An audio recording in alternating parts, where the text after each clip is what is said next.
ಸ್ನೇಹಿತರೆ, ಇಂದು ನಾವು ಮಾವಿನಕಾಯಿ ಚಿತ್ರಾನ್ನ ಮಾಡುವ ವಿಧಾನವನ್ನು ನೋಡೋಣ. ಮೊದಲಿಗೆ ಅರ್ಧ ಮಾವಿನಕಾಯಿಯನ್ನು ತುರಿದುಕೊಳ್ಳಿ. ನಂತರ ಒಗ್ಗರಣೆಗೆ ಎಣ್ಣೆ ಕಾದ ನಂತರ ಸಾಸಿವೆ, ಜೀರಿಗೆ, ಕಡಲೆಬೇಳೆ, ಶೇಂಗಾವನ್ನು ಹಾಕಿಕೊಳ್ಳಿ. ನಂತರ ಹೆಚ್ಚಿಕೊಂಡಿರುವ ನೀರುಳ್ಳಿಯನ್ನು, ಉದ್ದಕ್ಕೆ ಹೆಚ್ಚಿರುವ ಹಸಿಮೆಣಸಿನಕಾಯಿಯನ್ನು ಹಾಕಿಕೊಂಡು ಸ್ವಲ್ಪ ಅರಿಶಿನ ಪುಡಿಯನ್ನು ಮತ್ತು ತುರಿದುಕೊಂಡಿರುವ ಮಾವಿನ ತುರಿಯನ್ನು, ಸ್ವಲ್ಪ ರುಚಿಗೆ ತಕ್ಕಷ್ಟು ಉಪ್ಪನ್ನು ಸೇರಿಸಿಕೊಳ್ಳಿ. ಸ್ವಲ್ಪ ಸಕ್ಕರೆಯನ್ನು ಸಹ ರುಚಿಗೆ ಹಾಕಿಕೊಳ್ಳಿ. ನಂತರ ಉದುರಾಗಿ ಮಾಡಿಕೊಂಡಿರುವ ಅನ್ನವನ್ನು ಸೇರಿಸಿ ಚೆನ್ನಾಗಿ ಕೈಯಾಡಿಕೊಳ್ಳಿ. ಈಗ ಮಾವಿನಕಾಯಿ ಚಿತ್ರಾನ್ನ ಸಿದ್ಧವಾಗಿದೆ. ನಂತರ ಪಾಯಸವನ್ನು ಮಾಡುವ ವಿಧಾನವನ್ನು ನೋಡೋಣ ಬನ್ನಿ. ಒಂದು ಬಟ್ಟಲು ತೊಗರಿ ಬೇಳೆಯನ್ನು ಚೆನ್ನಾಗಿ ಬೇಯಿಸಿಕೊಳ್ಳಿ.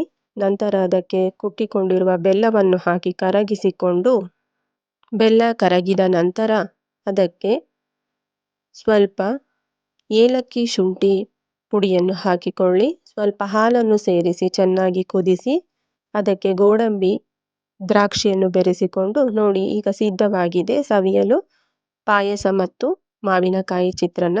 ಧನ್ಯವಾದಗಳು.